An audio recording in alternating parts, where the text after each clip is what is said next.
the discussions for today. Since we are not discussing the mythological or archetypal literary theory, we are now discussing another topic, which is the structuralist theory. I am Paisano.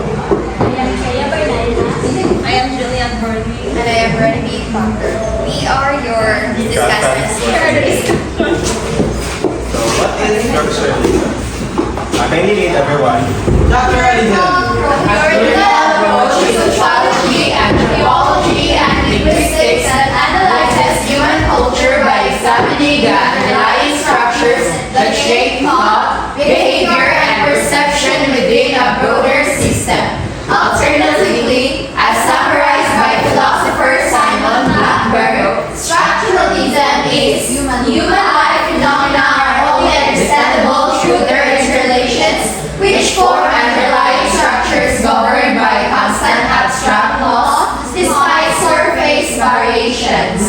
So, structuralism is a theoretical approach in sociology, anthropology, and linguistics that examines how deep underlying structures shape human culture, thought, behavior, and it also suggests that individuals do not act independently on their own, but they are influenced by the society or by the overarching systems governed by rules, symbols, and even relationships.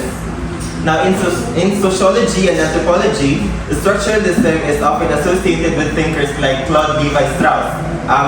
He argues that human culture is structured like language, with hidden patterns, governing myths, customs, and social norms. He believed that these structures are universal across societies. While in linguistics, Ferdinand de Saussure introduced structuralism by analyzing language as a system of signs where meaning comes from differences between elements rather than individual words. Now, human-like phenomena. Human-like phenomena. So the italized text means that to truly understand human experiences, behaviors, or cultural expressions, we must look at the deeper relationships. We must look at the deeper relationships between them rather than just their individual appearances. Structuralism argues that all human life follows certain fundamental patterns or structures that remain constant, even if they manifest differently across cultures. For example, let's say for instance that in the study or in the idea of Claude Levi-Strauss, he argued that we have different gods and goddesses. We have Indian myths, Philippine myths. But at the end of the day, it is the same. They share the same features. They share the same supernatural powers. The second slide is Miss Jin May kindly read and give your perception of this. Alright, structuralism emerged in early 20th century Europe, mainly in France and the Russian Empire through Ferdinand de Saussure. Structural linguistics in the Prague, Moscow, and Copenhagen schools initially seen as a successor to structuralism. Despite the decline of structural linguistics in the late 1950s and 1960s, scholars like Claude Levi-Strauss adopted Saussure's concepts, sparking widespread interest in structuralism across various skills. So now structuralism, we have there, it was emerged on early 20th century Europe, mainly in France. So it was stated also there that Ferdinand de Saussure are one of the prominent figures that contributed to structuralism. This statement means that structuralism as a theoretical approach first developed in early 20th century, and specifically in the continent of Europe, at France and Russian Empire, through the work of Ferdinand de Saussure, who introduced structural linguistics. Now, his ideas laid the foundation for analyzing language as a system of relationships rather than focusing on individual words in isolation. Now, the Prague, Moscow, and Copenhagen were the influential schools of linguistic groups that further developed Saussure's ideas, shaping structuralism into a broader intellectual movement. Now, these schools contributed. Now,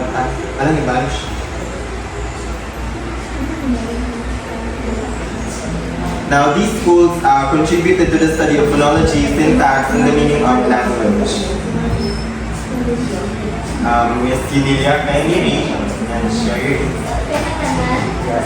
Pwede po generalize na ito.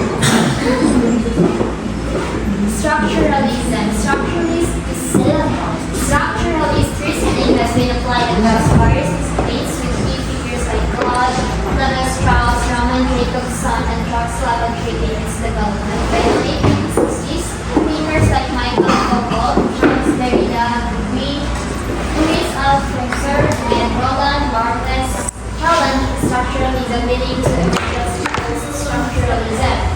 Despite criticisms of rigidity and historicism in the 1970s, structuralist ideas, particularly through figures like Jacques Lacan, continued to shape fundamental philosophy and influence by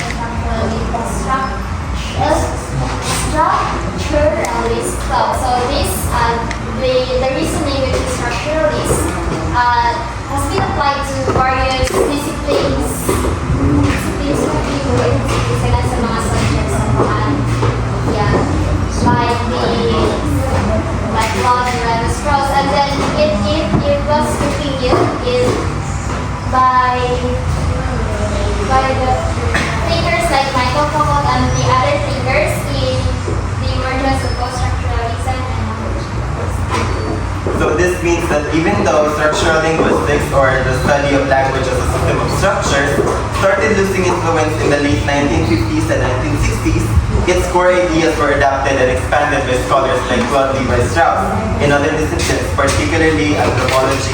Now, Levi-Strauss took Ferdinand de Saussure's linguistic principles, such as the idea that meaning comes from relationship between elements rather than individual components, and applied them to the study of myths, kinship, and culture.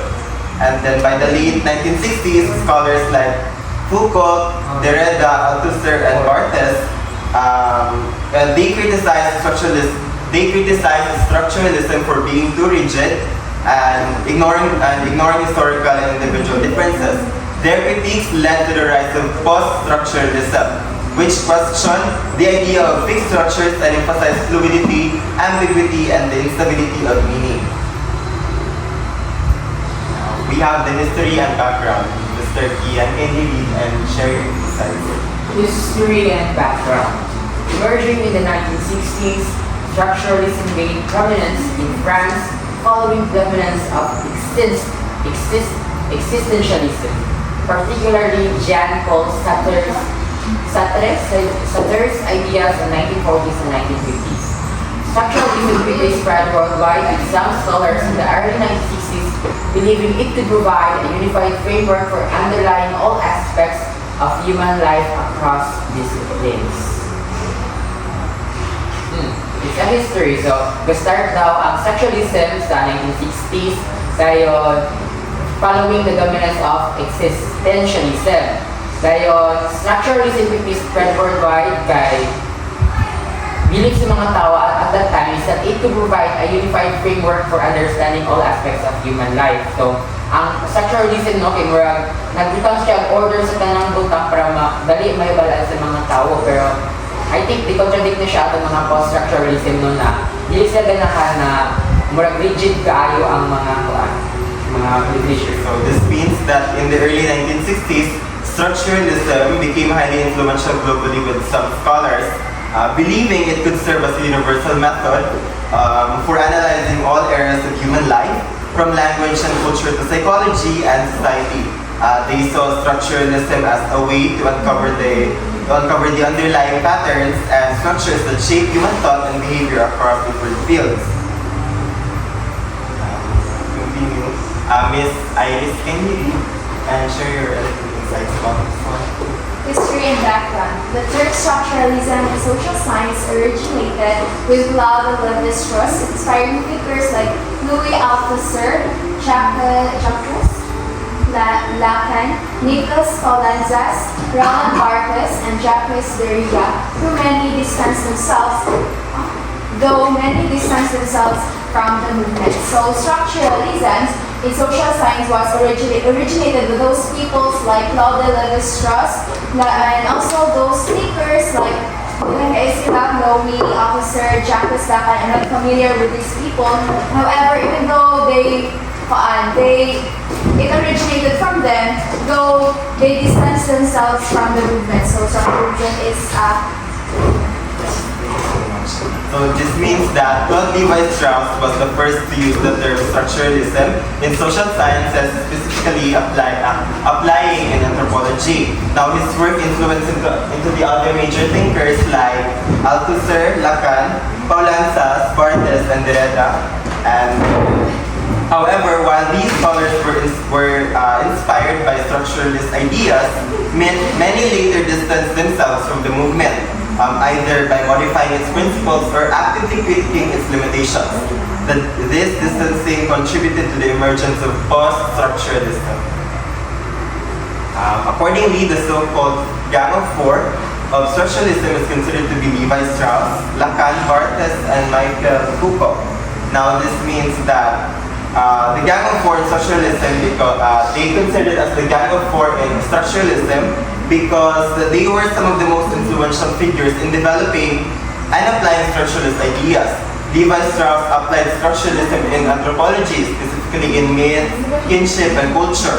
Lacan also integrated structuralist ideas into psychoanalysis, arguing that the unconscious is structured like a language. And then Barthes used structuralism in literary theory and semiotics to study how meaning is created in text and culture. Lastly, Foucault, through later associated with post-structuralism, initially used the structuralist methods to study knowledge, power, and discourse. Rooted in Ferdinand de Saussure's linguistic theories, which were influenced by Panini's grammar and the Prague and Moscow linguistic schools, the structuralism is based on three key concepts from Saussure's works. This means that Ferdinand de Saussure's linguistic theories, which were shaped by earlier influences like Panini's ancient Sanskrit grammar and the work of the Prague and Moscow linguistic schools. Now, the three major concepts of Saussure's works are lang and parole, which means it is the distinction between the structured systems of language, or lang, and the individual speech acts, or the parole. The second one is the signifier and the signified, wherein a signifier is a sign made up of signs or a word, and then the signified is the meaning comes from their relationship. Now, structural relationships, meanings is derived from the differences and relationships between elements in a system, not from individual words or ideas in isolation.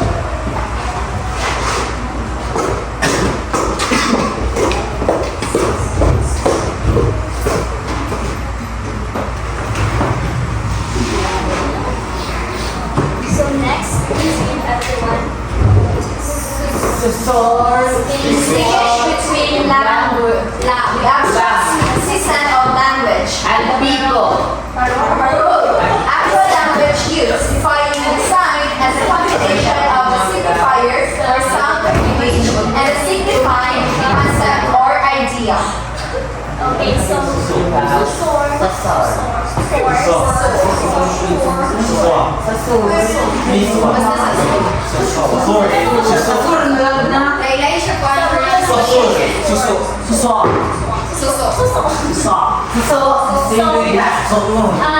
Saussure said that language have two parts, which are the lang and the parole. So this lang is the rules and system of a language like grammar, and parole it is how people actually speak and use the language in daily life. And he also said, he also explained that words or sign have two parts, which are the signifiers and signified. So this is signifier, it is the sound or image of the word, and signified, it is the idea or meaning behind the word. Next, may I request Mr. Ordinisa to please read and give your insight.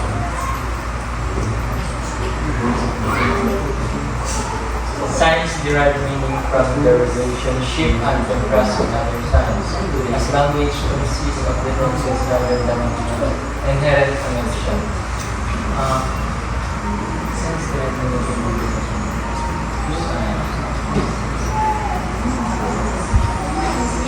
So, for me lang,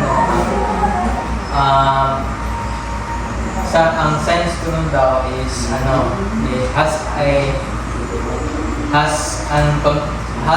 contrasting meaning, which is, rather than relationship, which is from language. That's why it consists of different meaning rather than its connection to the what sources Yes, for that, Mr. Lisa. So source said that words have no natural connection to their meaning. So different language use different words for the same thing. So like for instance, the word dog in English and perro in Spanish. So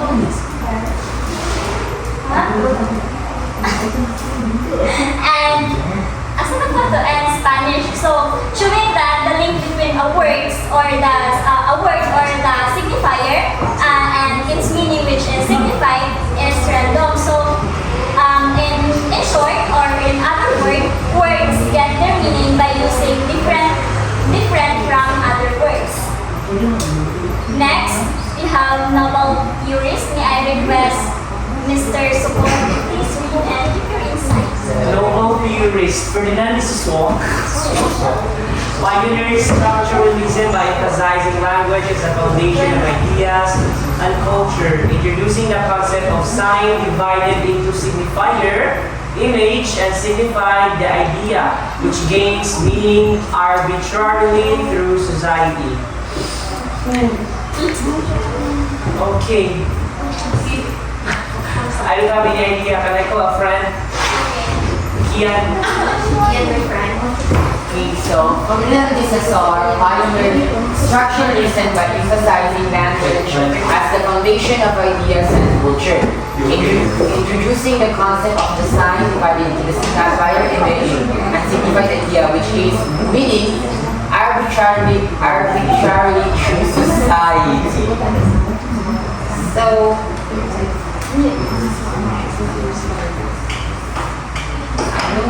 So, as we all know, language is arbitrary. So, Ferdinand de Saussure developed the concept of the signifier and the signified. So, signifier is how the word looks and sounds like, while the signifier is the meaning it wants to express. So, through this signifier and signified, he developed the structuralism, and that's it. Okay, so thank you for that, Mr. Isula. So, Ferdinand de Saussure was a Swedish linguist whose ideas laid the foundation of structuralism. So, an intellectual movement that focuses on understanding human culture and communication through underlying structure. So, his work primarily revolved around language, which he saw as a structured system governed by rules. So in this theories, he introduced the idea that language is composed of signs, which are the signifier and signified. So signifier, this is the physical form of a sign, such as spoken or word, a written symbol or an image. And the signified, it is the conceptual meaning or the idea that the sign represents. Yes. Then next, we have in linguistics. May I request Miss? Yes, okay, Lan. In linguistics, first in general linguistics, Saussure focused on the underlying language system rather than parole individual speech, analyzing language synchronically in the present rather than diachronically. So he Saussure focused more on lang, which is the underlying language system. So lang daw is siya rather than parole. So therefore, he must Saussure focuses on language system than individual speech, and he also analyzed language synchronically, which means in the present rather than diachronically. Okay, so wait lang,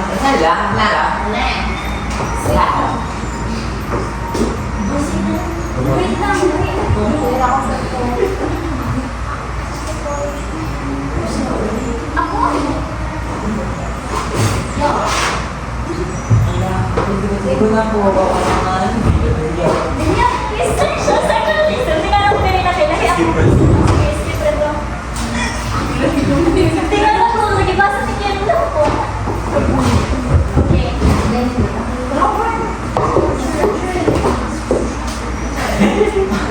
Okay, so next we have structuralism. May I request this Unilia to please read and give your insight.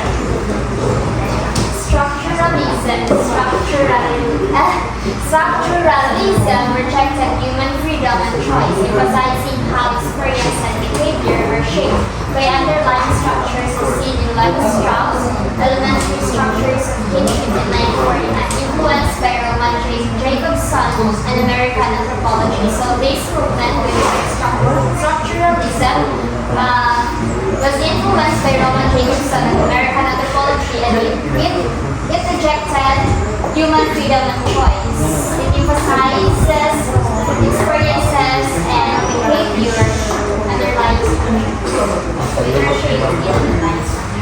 Okay, so in this structuralism, so Levi-Strauss studied how family and kinship systems follow hidden patterns or structures. So in elementary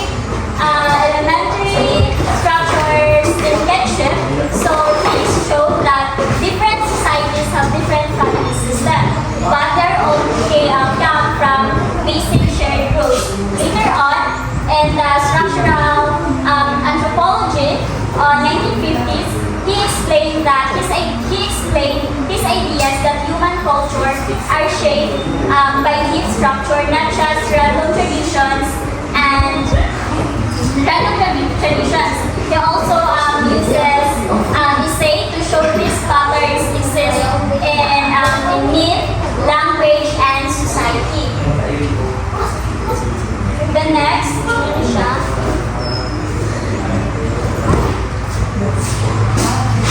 alright, for later development, the next here is Alexander enumerated 4 ideas that she says are the common and various forms of structuralism. First is the structure that determines the position of each element of a whole. So this idea, each element's position is determined by the overall structure or the positioning within a structure. Next idea, the second idea is that every system has a structure. It is the universality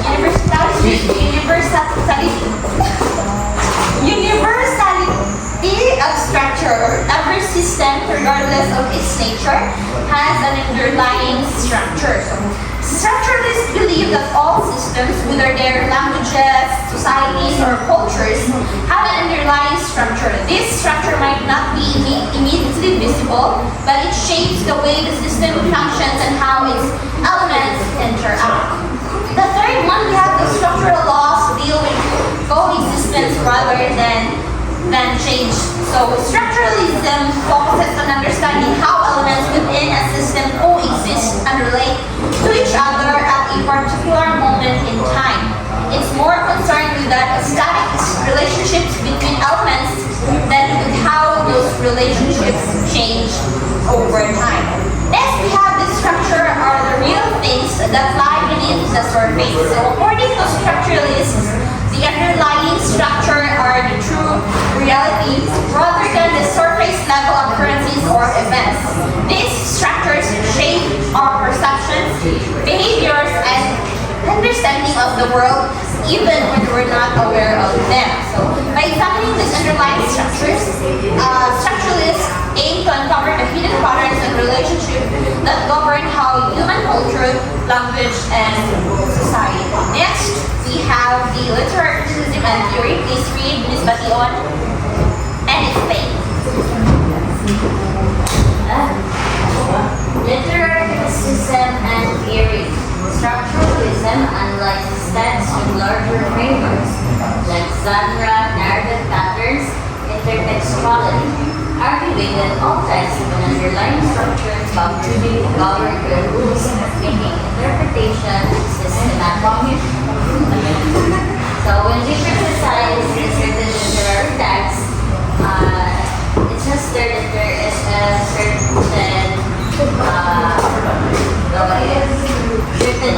underlying structure which makes the interpretation systematic.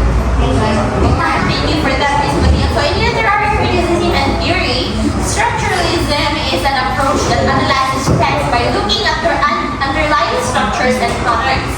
So structuralism analyzes text with larger frameworks such as genre or the text category, narrative patterns or the underlying patterns of storytelling, and the intertextuality or the relationships between texts, including references, situations, and influences. So arguing that all texts have structuralism argues that all texts have an underlying structure governed by rules, making interpretation systematic.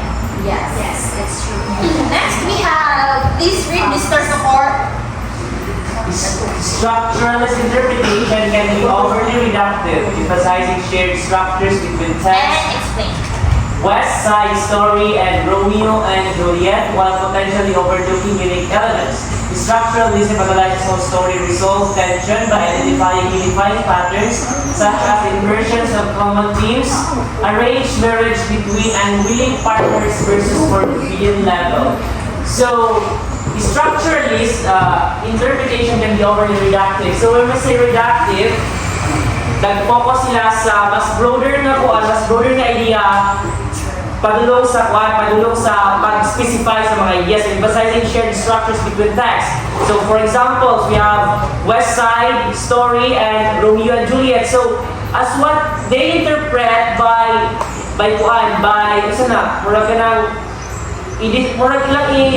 i-distinguish ang elements or ang text o sa literary piece to another literary piece. So, potential to overlook unique elements. So, while also considering the elements that was being used in the literary piece. The structuralism analyzes how stories resolve tension by identifying unique patterns. So, the structuralism also, they will going to analyze the story by resolving the tension. So, kung mga tension sa story, so they are going to analyze that and identify the unique patterns and how the tension was being resolved, such as inversion of common themes. For example, arranged marriage between unwilling partners versus forbidden love. So, how is that being resolved in a certain literary piece? Thank you for that, Mr. Support. So structuralist interpretation can be overly reductive, meaning structuralist analysis can oversimplify complex texts by focusing too much on shared structures and patterns, potentially neglecting unique elements that make each text distinct. Emphasizing shared structures between texts, meaning by highlighting shared structures, structuralism might downplay the significance of cultural, historical, and contextual difference between texts. While potentially overlooking unique elements. Example with this text are West Side Story and Romeo and Juliet. So, are you all familiar with Romeo and Juliet? How about the West Side Story? Romeo and Juliet is the forbidden love between the lady from Capulet and the man from the Montague family. So, on the other hand, West Side Story is the story about arranged marriage between two unwilling partners. So the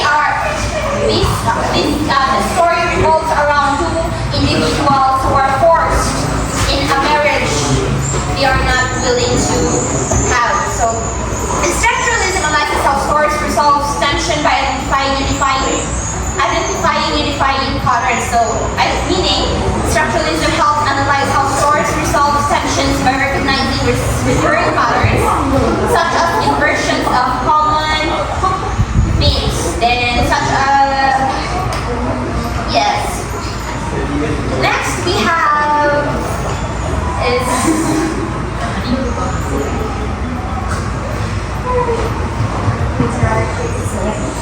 Alright, so structuralist literary criticism emphasizes structure over character or voice, drawing from thinkers like Grimas, and Levi-Strauss to analyze the fundamental story elements.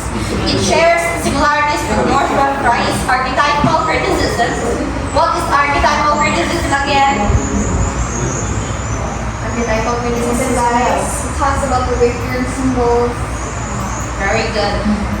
It shares similarities with Northrop Frye's archetypal criticism but contradicts its core principles when applied to individual works, resembling new criticism instead. Now let's proceed to the structuralism and semiotics of structuralism. Semiotic is The science of symbols. refers to the study of signs, symbols, and their meanings, as well as how they are used to communicate and create meaning. Now let's proceed to the linguistic roots of structuralism. Please read Miss Udelia and yes. Linguistic roots, written in language theories, structuralism seeks underlying cultural and literary patterns to form general conclusions about words and their systems, viewing language as central to human expression beyond just communication.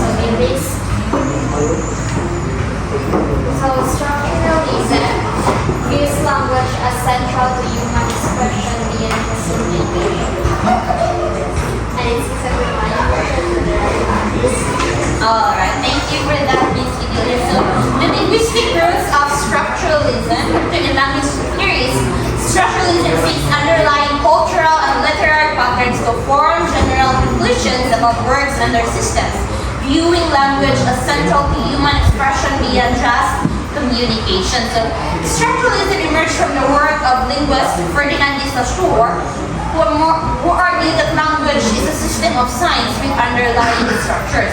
This idea influenced thinkers like Roman Jacobson, Louis Joseph, and Algirdas Grimas. So, signifiers. Let's proceed to the patterns and experience of structuralism. Please read Mr. Recto. Patterns and experience. Structuralists argue that universal patterns exist across human experiences, observable through underlying structures, such as architectural principles in the 1850s, urban America, and revealing labor organizations. Patterns and experience. So, structuralists argues that universal patterns exist across human experiences. As we all know, making literatures have these structures that are very observable that is commonly used in 50s, so such as urban America, that they have these architectural principles. Thank you. Now, the patterns and experience of structuralism. Structuralists argue that universal patterns, meaning the structuralists believe that certain patterns and structures are universal, appearing across different cultures, historical periods, and human experience. That the universal pattern exists across. Have some respect.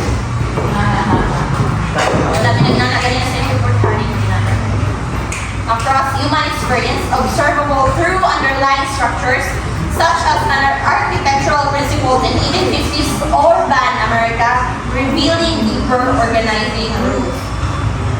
Now we have Norman Frye applies structuralism by categorizing Western literature into four methods or archetypal story patterns, linking his ideas to Jungian criticism. First, method. Please read Mr. Borling and explain. Listen, read and explain.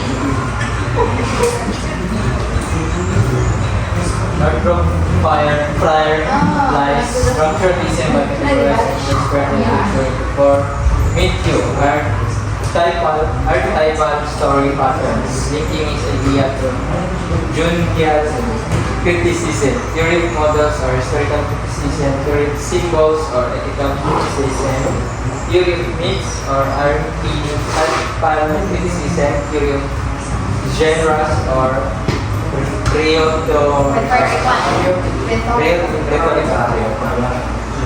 first one. First one lang, first bullet.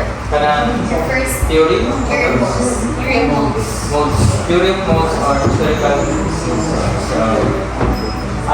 one of Northrop's prior structural was categorized into theory of modes or historical criticism. Historical criticism is refers to criticism which talks about the history of something that was made long ago or in the past. Because it talks Have an about idea. history. So, what were the archetypal story patterns again? It was explained before our group. It was explained by Mr. Rector. What were the archetypal story patterns? The genres. Romance, comedy, Fantasy. tragedy, and satire. So those are the four archetypal story patterns categorized by Northrop Frye in Western literature. So Barnayha. I don't know. Yeah. So Northrop Frye applies structuralism by categorizing Western literature into four methods or the archetypal story patterns. First method is the theory of modes or historical criticism. So this method examines literature with its historical context, not all about the history, but examines the literature within its historical context, considering the social, cultural, and political influences on the text. How about the theory of symbols or ethical criticism? Any idea from Mr. Husula? So, is there a question? Theory of symbols or ethical criticism? So, theory of symbols or ethical criticism. So, symbols are ethical. The theory of modes is that examines literature within its historical context. How about the theory of symbols? Theory of symbols. So, theory of symbols, it's yung gamak theory about sa mga images and mga symbols like the dove, sila. Is it related to that or kuan? But you have an idea. Or ethical criticism? Is it No. Theory of modes examines literature within its historical context. While theory of symbols or ethical criticism, it analyzes the symbolic language or imaginary use in literature. Imagery. Imaginary. Yes. So the theory of modes or historical criticism examines literature within its historical context. Whereas this theory of symbols or ethical criticism, it analyzes the symbolic language and imagery. Very good. How about the third method? Miss Bakayla. Any idea lang? Mga archetypes. Theory of mix or archetype. Needs or archetypal criticism. Alright, so theory of needs or archetypal criticism, it investigates the universal archetypal patterns and themes that recur across literature, such as the hero's journey or the struggle between good and evil. Alright, so the fourth method is the theory of genres or rhetorical criticism. So this studies the conventions, forms, and styles of different literary genres, such as poetry, drama, or fiction. Move on to the cultural studies or virtue.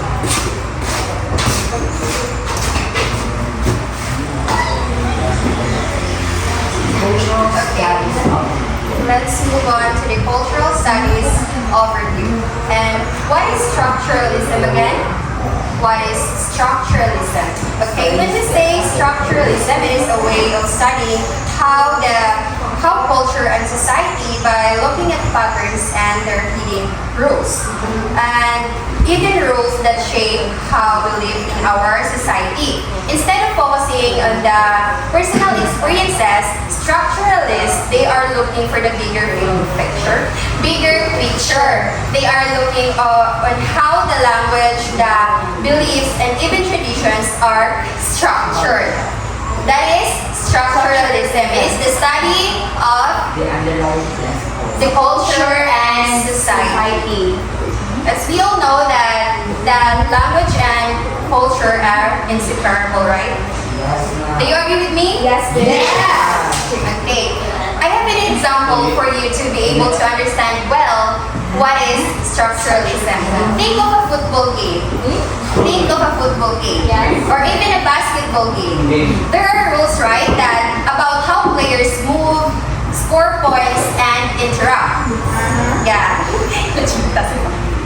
Even if different teams are going to play, the rules are still the same, right?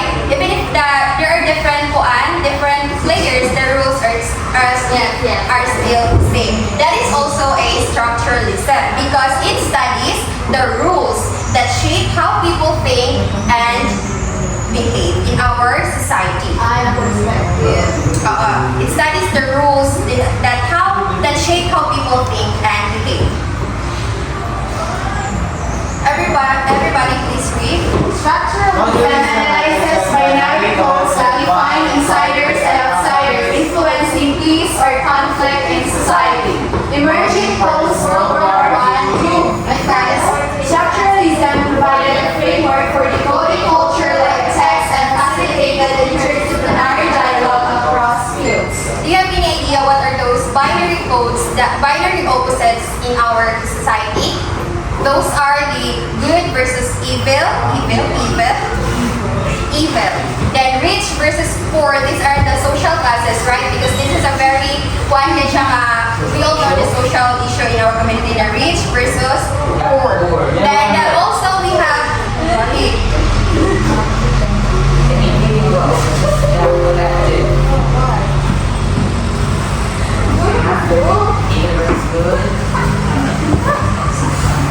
Black versus white. We're done. Singer versus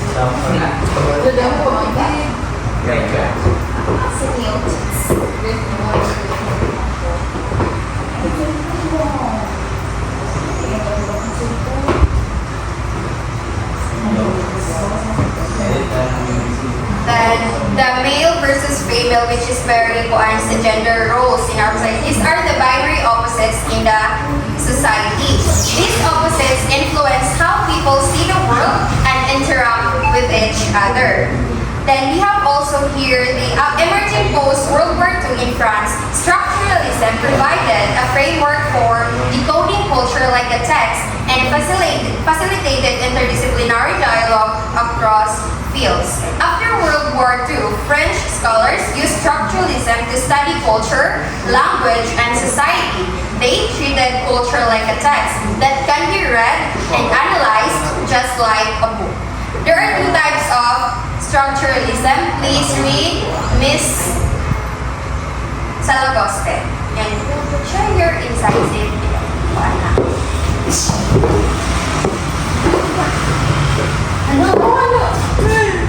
In the 1950s and 60s, French structuralism developed in two forms: cultural structuralism and structural Marxism. With cultural structuralism focusing on language and meaning.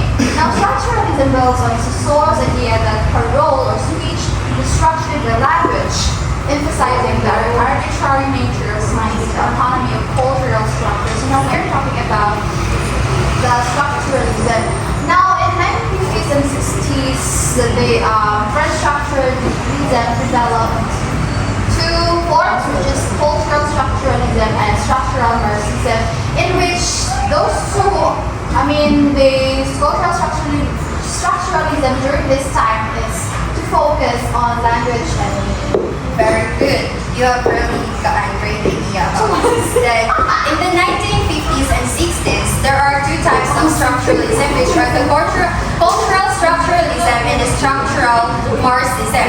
Wherein the cultural structuralism, it focuses on language and meaning in the society. And we have also the structural Marxism, that is a combination of structuralism with Karl Marx ideas in analyzing how economic and social structures affect people, and it also analyzes the class struggle. Saussure's influence, linguist Ferdinand de Saussure introduced the ideas, which are the parole and the langue. The parole, which means is the speech, and the langue is the language that they use. The deep rules that the deep rules that structure speech. Still the one.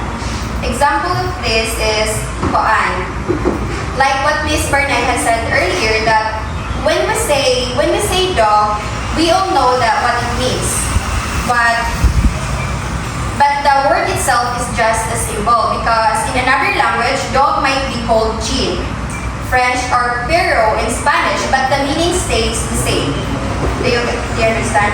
Yes, ma'am. Yeah. Structuralists study these systems of meaning.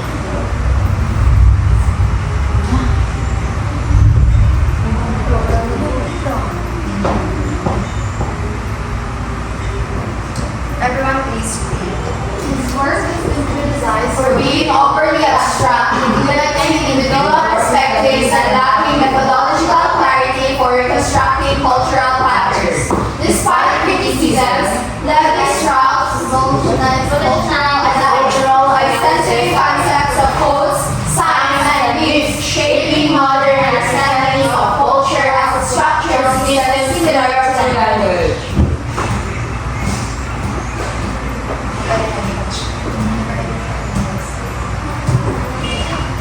Influenced by Saussure and Jacobson, Claudine Levi-Strauss applied structuralist principles to kinship, mythology, and rituals, treating them as a systems of science governed by binary oppositions.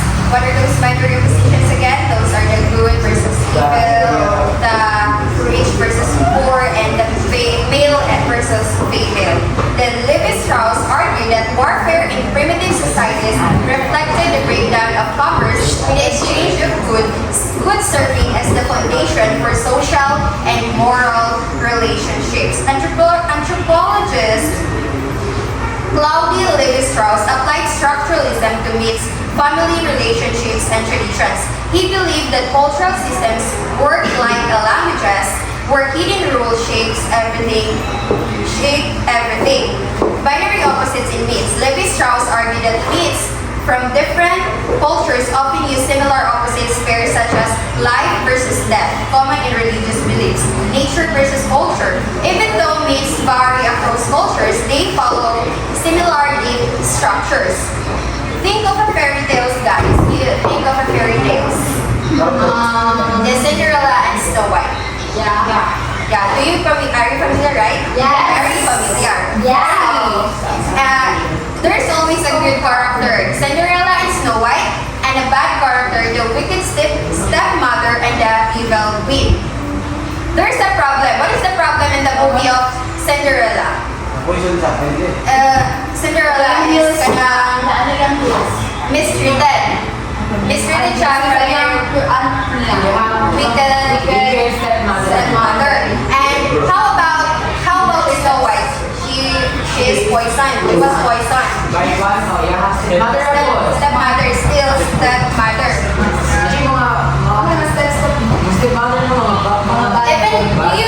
Nakita ba niyo that even the details change, the structure remains the same. Yeah. Because when people they're always a good. Even though details exchange or change, the structure remains the same. That is why Levi-Strauss believed that trade or exchanging goods is key to the peace in early societies. When people exchange things, they form relationships and avoid war. Examples: the two villages trading food instead of fighting over land. Diba? When Levi-Strauss argued that warfare in primitive societies reflected the breakdown of commerce with the exchange of goods serving as the foundation for social and moral relationships. He believed that trade or exchanging goods is a key to peace in early societies. Instead of arguing with that land, why are you not just going to exchange in order for us to have peace in our society? That is the argument of Levi-Strauss. But some people think, according here, that his works has been criticized for being overly abstract, neglecting individual perspective and lacking methodological clarity for reconstructing cultural patterns. Despite criticism, Levi-Strauss revolutionized cultural analysis by centering concepts of codes, signs, and myths, shaping modern understandings of culture as a structured system similar to language. Because some people think his ideas are too abstract and don't consider personal experiences or emotions, others say his theory also doesn't always work in studying modern cultures. But he is still important. Why do you think Levi-Strauss theory is still important? Because despite those criticism, Levi-Strauss changed how we study culture, showing that myths, symbols, and traditions are structured like a language. Everyone please read. Roland Barthes merged semiotics with neo-Marxist literary criticism, while Jacques Lacan integrated food with semiotic linguistics, redefining psychoanalysis through language and symbolism. Lacan viewed that questions of structure and language influencing literary criticism and psychoanalysis, particularly in gender and body studies, by examining how women are symbolically positioned in relation to men. Okay, Barthes studied semiotics. What is semiotics again? Class, what is the semiotics again? Semiotics is the study of the signs or of symbols. Barthes said that everything around us carries meaning, not just a language. Why do you think so, Mr. Hisola, that according to Barthes, he said that everything around us carries meaning, not just a language? Oh yes, so everything around us carries language, even if it's not language, because Yeah, there are symbols. everything around us carries meaning, even though it's not language, because even if the way we position ourselves, where we sat, also conveys meaning, because it signifies closeness. The way we talk, the way we express ourselves, the way we move our body and face. This all contains meaning, even though it is not in words or in sentences. Very good, because according to him that that everything around us carries meaning, not just a language. For example, what do you think if we say a red rose? What comes up in your mind when you say red rose? Love. Yeah, all about love or romance. But a red rose is not it's not a language, right? But it is a symbol. Yeah. And what about a thumbs up? Good. Okay. Good. Approval or good. Okay. Approval. Agreement. These are symbolizes the thumbs up. Then how about this one? The Lacan. Okay.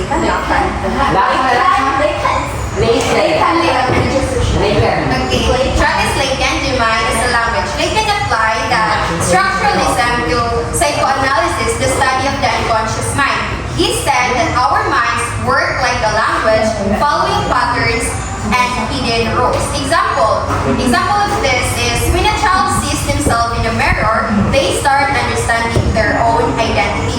Lacan argued that people develop their sense of self based on society. Do you agree with this one?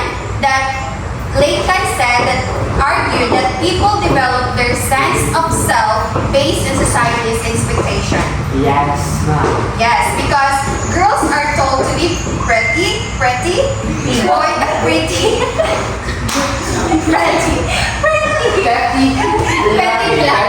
girls are told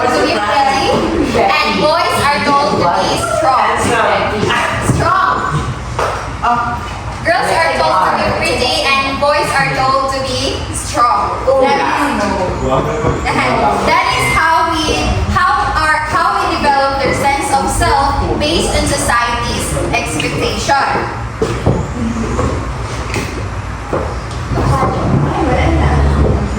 Project scope. Thank you!